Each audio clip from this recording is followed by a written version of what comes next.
Because all that you told me is that if somebody is taking your resources from you without your consent, regardless if they're doing it intentionally or not, you are ultimately within your moral and legal right to deny them access to further resources, even if they die as a result of said denied access. Your answer to my hypothetical just justified great victims accessing abortion. Well, it's actually not a reason. It's not a reason why you think abortion should be banned at all, considering that if that reason wasn't present, they weren't at a higher risk of self-unaliving, or they weren't experiencing trauma. You'd still say that they shouldn't be allowed to access abortion. So that is actually not a relevant reason towards why you think it should be banned. Okay, well, I guess the main reason, I know everyone brings this up, but at the moment of conception, the embryo is uniquely, it's genetically different from any human ever. Okay, and so it's a unique human being on this. Yeah, I'm more like an extreme, like when I say abortions like should be banned, I mean almost every abortion besides if the mother would be guaranteed to die. That's it. So you think it should even be banned in circumstances of rape?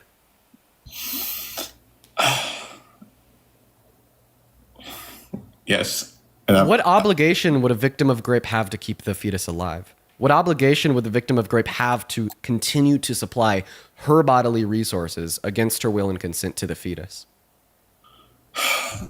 It's just I believe that it's the classic analogy that I feel like two wrongs don't make a right. Well, you're not answering my question. You're just now in me asking my question, what obligation would a victim of rape have to continue to supply her bodily resources to keep the fetus alive?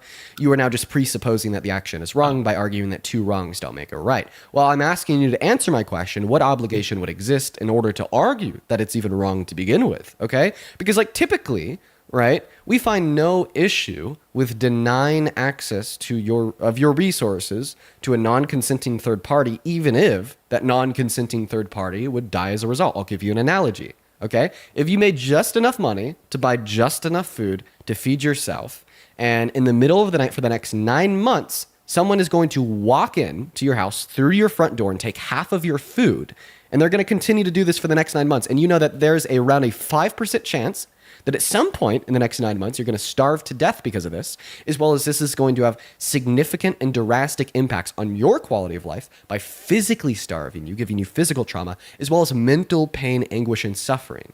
Now, to prevent this person from taking your food in the middle of the night, all you got to do is lock your front door. But if you lock your front door and they no longer have access to your resources, they'll die from starvation. Do you think you should be legally compelled to keep your front door unlocked at night?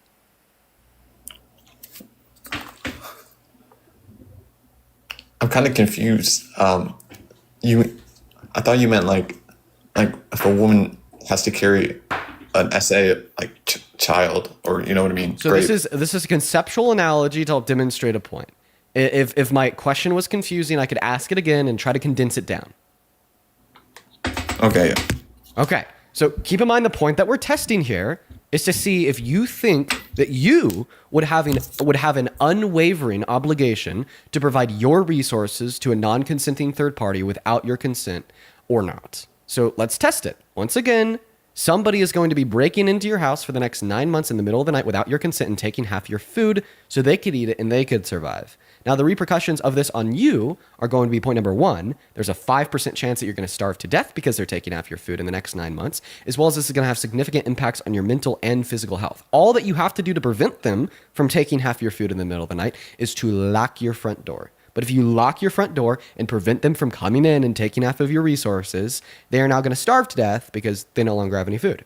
Do you think that it should be legally allowed for you to lock your front door at night and prevent that unconsensual third party from taking half of your food, even if they were to starve to death as a result? Possibly, but only because that person stealing your food already has made they're an adult human, female or male, that's choosing that action. So it's their choice to break in when it's just an innocent baby who can't choose. So now you're saying that the reason why you think that you shouldn't be obligated to give them your resources without your consent is because they're choosing this. Okay? So there's two ways that we could work around the difference that you've pointed out. The first way to work around the difference that you've pointed out is just to assume that this person that's stealing half of your food in the middle of the night is sleepwalking. I understand that this sounds egregious.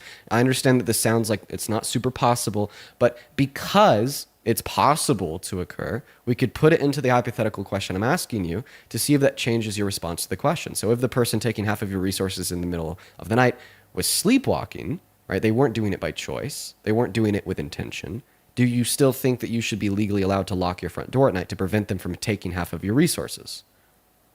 I mean, if you said that they will die from starvation, but you only have a 5% death, then I feel like, I mean, no, man, I'm trying to understand. Sorry, I know I'm stuttering a lot because I'm trying to work through it in my head, but work through it in your head, bro. Like at the end of the day, all that I'm asking you is, do you think you should be legally compelled to allow people to steal from you? no, but the baby's not stealing from me. Okay. So now you've said no. Ultimately speaking, if this person that's taking half of your resources to live is sleepwalking and doing it unintentionally, you should still allowed to be able to cut them off even if they die as a result. Well, this is the conceptual. Now, one moment. Now, this is the conceptual takeaway that we apply in the context of abortion. Because all that you told me is that if somebody is taking your resources from you without your consent, regardless if they're doing it intentionally or not, you are ultimately within your moral and legal right to deny them access to further resources, even if they die as a result of said denied access. Let's apply this to a victim of rape getting an abortion. That fetus is growing within their uterus to no fault of themselves in any capacity of the word fault whatsoever. Yet that fetus is taking their resources to live against the will and consent of the great victim. We're now going to apply your takeaway from that analogy I asked you. They are under no obligation to allow that fetus to continue to take their resources against their will and without their consent, and they are both within their moral and legal right to now deny that fetus their resources, regardless if it causes the fetus to die or not as a result. Your answer to my hypothetical just justified great victims accessing abortion. If you deny them, if you lock your door, right, you're not directly unaliving them versus an abortion. You say to the doctor, yes, unalive this human, even though they have the right to, they still have potential to be a human once they're out of the womb. Oh, so what you're telling me is that if it didn't directly unalive them, but rather indirectly unalive them as a second consequence of denial of resources, then you'd be okay with it. Guess what? That's what the abortion pill does. The abortion pill stops the supply of progesterone through the umbilical cord from the mother's body to that of the fetus, indirectly unaliving them as a second order consequence caused by a denial of resources. So do you think that the abortion pill is justified? No, I think great victims have to have their babies. But come on, you just told me. You literally just told me that you think it is okay to stop supplying resources to somebody that's taking them without your consent, even if it kills them as a second order consequence caused by the denial of resources. You just described this concept to me, and that's exactly what the abortion pill does. How come you're contradicting yourself now? Well, because those resources that you stop them from supplying, you can also eat, but the resources that the baby's living off of, you can't access or utilize those resources. So it's the baby's the only one who can actually use those. So cutting it off would not be also hurting you. It's only hurting them. Okay, so you're saying that pregnancy doesn't hurt great victims? I mean, the body, obviously, it's put under a lot of stress. Right, exactly. So in my analogy, the conceptual point of somebody taking half of your resources is just simply gonna be some type of negative impact on you or your livelihood, right? You were gonna utilize those resources in such a way that would be conducive towards a higher quality of life for yourself because they're taking them. The relevant impact would be a lower quality of life for yourself, right? Yeah. Right? Now, the analogy here, as it would relate to a victim of rape, would be, well, the pregnancy in of itself would demand a lower quality of life for themselves, would negatively impact them. Okay? And because it negatively impacts them, it is still yet analogous. Now, what I want you to address, and I want you to be very specific in how you respond to this, is your second to last response to this argument was to suggest the difference between the hypothetical where you said it would be justified and an abortion, which you think is unjustified, is the fact that abortion directly kills the fetus. But if you were to lock your front door at night and deny the burglar your resources, they would only die as a second order consequence of denial of resources. And you said that was the relevant difference, right? Mm-hmm. Okay. Well, then give me an argument for why you would say that the abortion pill should be legal for grape victims, considering that it's not the direct killing of the fetus, but is rather indirectly killing the fetus by simply cutting off the supply of progesterone through the umbilical cord, starving it to death, just like the burglar in the hypothetical. I feel like the abortion pill is still it's still kind of directly killing them though. So if it's technically directly killing them to stop the supply of resources leading to their starvation, then you're directly killing your burglar by locking the front door at night, stopping the supply of resources, killing them. So can both just be direct then? Well, if both are direct, then you're telling me now that you think it is okay to apparently, quote unquote, directly kill somebody if they're taking your resources without your consent, given your response to the original hypothetical, meaning that you now think any and all abortions are justified for a victim of grape. It's not. I don't think you can take a human life.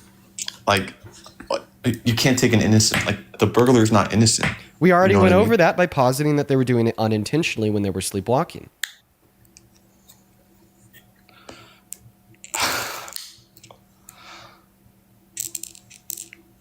But abortion. A lot of people get abortions. The abortion pill only works at a certain time. It actually Like, a works lot up of until abortions aren't 15 done. weeks. Vast majority of all abortions are done through the pill.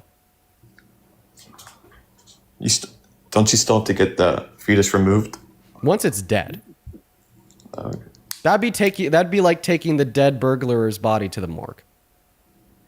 And actually, no. I'm sorry. I was wrong. No, your body naturally flushes it out. I'm sorry. I was wrong. Oh, it does. Okay. Sorry, I had a man moment. So that's such an interesting analogy, actually. Well, it's an analogy But- that demonstrates how my point here is so clear. I guess, but the thing is, I guess the point of this analogy is just to demonstrate that you could say that the life of the fetus is valuable. You could say that the life of the fetus is unique, innocent, and deserving of the right to life. But you could still yet justify a victim of grape getting an abortion in virtue of the fact that there's no way to articulate why they have an obligation to continue to supply their bodily resources to the fetus. Okay? Right? And I'm not like giving you this argument to get like a slam dunk. I'm giving you this argument so you could hopefully take a step in the right direction. I think that pro-lifers who think victims of grape shouldn't be able to access abortion are genuinely evil. And I value pro-lifers that think victims of grape specifically should still be able to access abortion significantly more than pro-lifers that don't. So the purpose of me demonstrating this point to you logically is just to get you to take that jump from a super bad pro-life stance to a still bad, but less bad pro-life stance. you agree that you shouldn't get an abortion 99% of the time. No, like the other 99. I disagree, but I haven't given you my argument for that yet. Because right now, I'm trying to convince you that victims of grape should be able to access abortion. I gave you the argument. Do you concede or do you contest? I feel like victims of grape should be given, like, there's plenty of resource centers out there. They should be given care and comfort as they have to deliver a human life. So you But- contest the argument, but instead of giving me a counter argument, you're avoiding it and just reaffirming that you think they should be denied access to abortion. My friend, your brain is failing. You've been presented with an argument to demonstrate very clearly and articulately why you are wrong. And after I gave you this argument to demonstrate clearly and articulately why you are wrong, you are not accepting the fact that you are wrong, but you are not arguing against it. You're thinking with your emotions instead of your rational and logical faculties. And I honestly think that's very evil of you. How would you feel if you were a woman? You were great. It sounds You evil, were but impregnated. And then there was 20-year-old men such as yourself, Brent, who said that they should have to suffer in physical, mental pain and agony for the next 9 months and mutilate their body in giving birth, forced and compelled not only by the rapist, but also by the legislation of the state.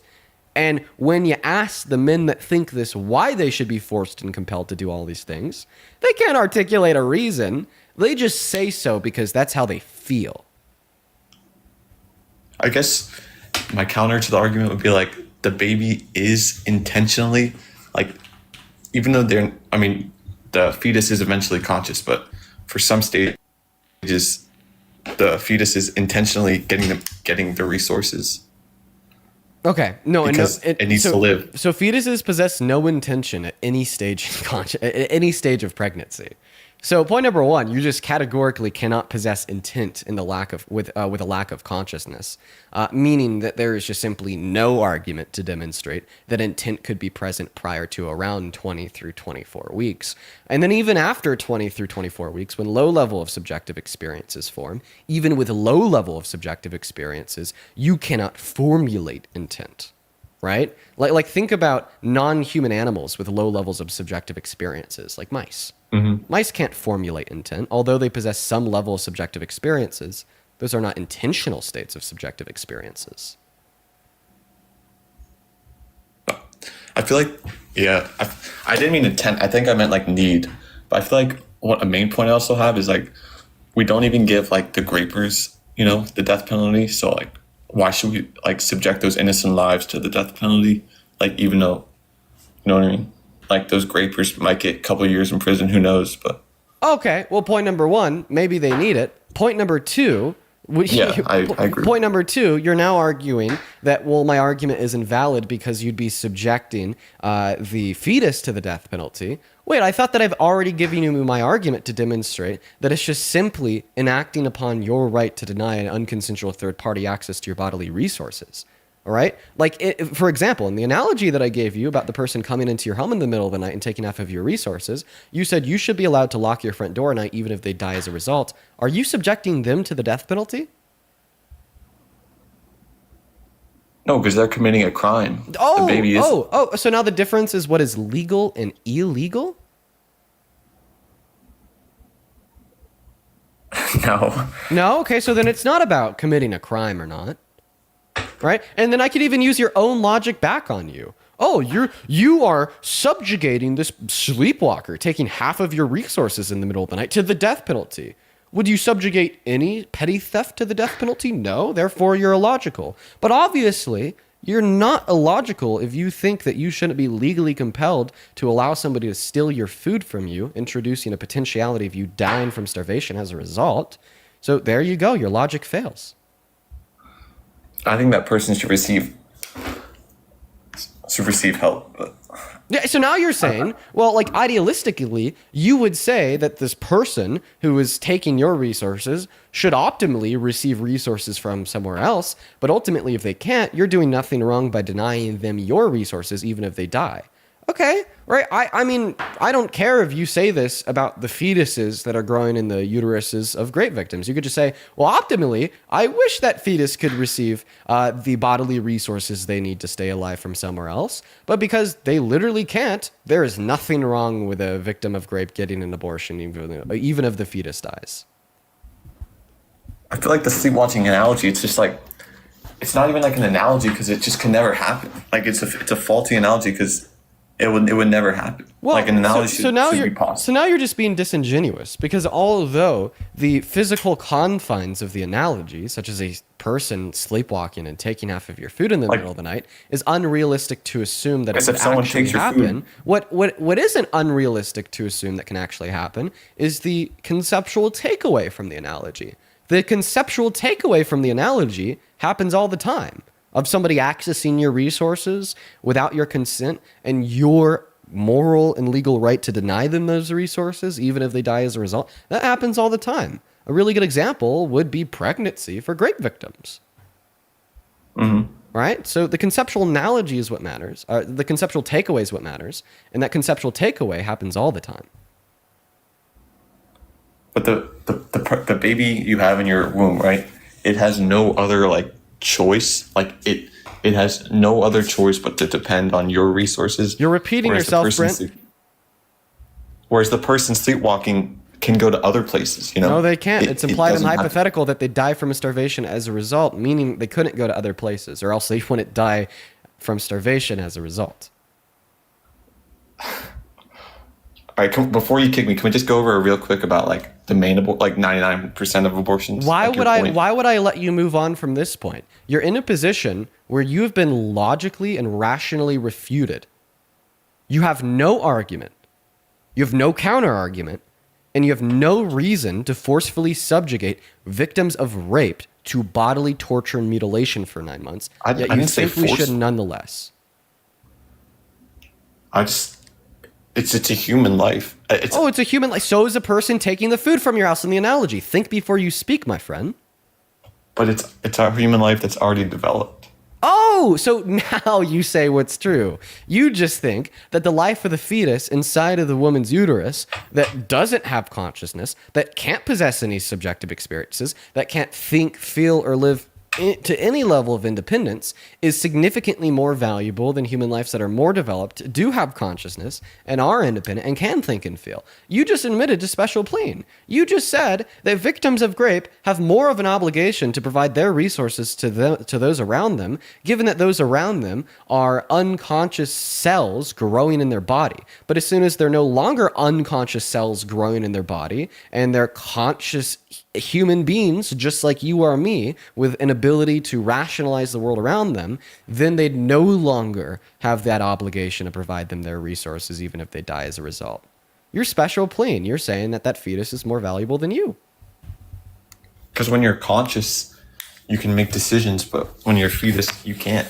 So you have to depend on the people around you. Okay, once again, we've already went through that. When you say that the fetus has to depend on the mother, you're saying without the mother, the fetus would die. Well, then we just say that the person taking half of your resources in the middle of the night has to depend on you, given if they don't have access to your resources, they'd die. Oh, if they have to depend on your resources, you should let them indulge themselves on your resources. But you've already argued that you shouldn't have a legal obligation to allow them to have access to your resources. The sleepwalking, is this in the same analogy that you brought up? Yeah, we're on the one analogy. We've been talking for 40 minutes now, and you're fucking stun locked. Your one way out of this is to admit that you're wrong, but we know you'll never do that.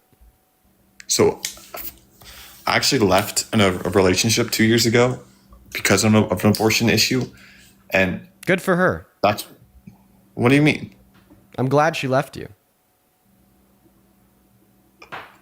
You don't agree with my take that much? Yeah. So you think just because something bad happened, you should commit another bad act? That's my basic. You're repeating yourself. And now honestly, this is pathetic, Brent. Because you just said, oh, just because something bad happened at rape, that they should commit a bad act of abortion. You understand the argument that I gave you 40 minutes ago, and I've been responding to every single critique, or I guess supposed critique that you've had in the last 40 minutes, has been arguing and demonstrating how it's actually not a bad act, and it's justified in virtue of the fact that the rape victim would have no obligation to keep the fetus alive with their bodily resources. And why I'm calling you pathetic now is because now you've reached the stage where you're just literally assuming it's bad, right? And that last statement you said, just because something bad happened at rape, you think that this justifies a bad thing of abortion, right? Now you're doing the pathetic thing where you're just saying it's bad because it's bad. I'm not saying it's bad. And you're treating the immorality of abortion as some base level fundamental assumption. No, the immorality of abortion, there's plenty of reasons abortion's not right, but I'm not just saying it's bad. So now you're saying that there's plenty of reasons why I'm wrong because I disagree with you. We haven't heard any of those reasons. It's been 40 minutes. We haven't heard any of those reasons.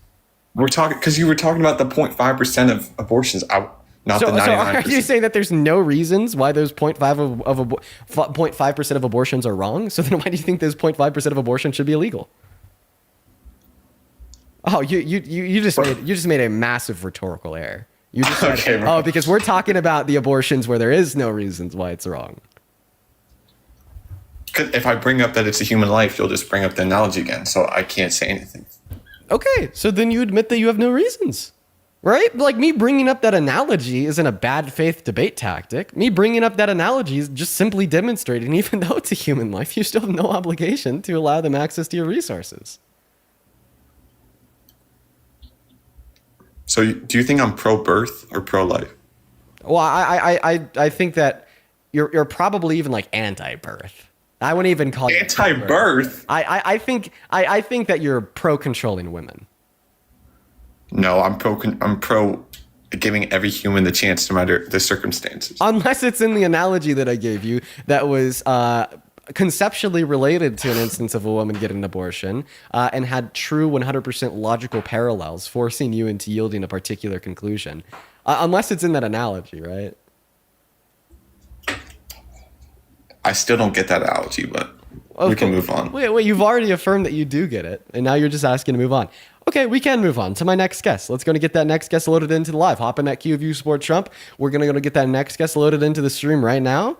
I'm telling you guys, there is no argument for why victims of rape should be denied access to abortion.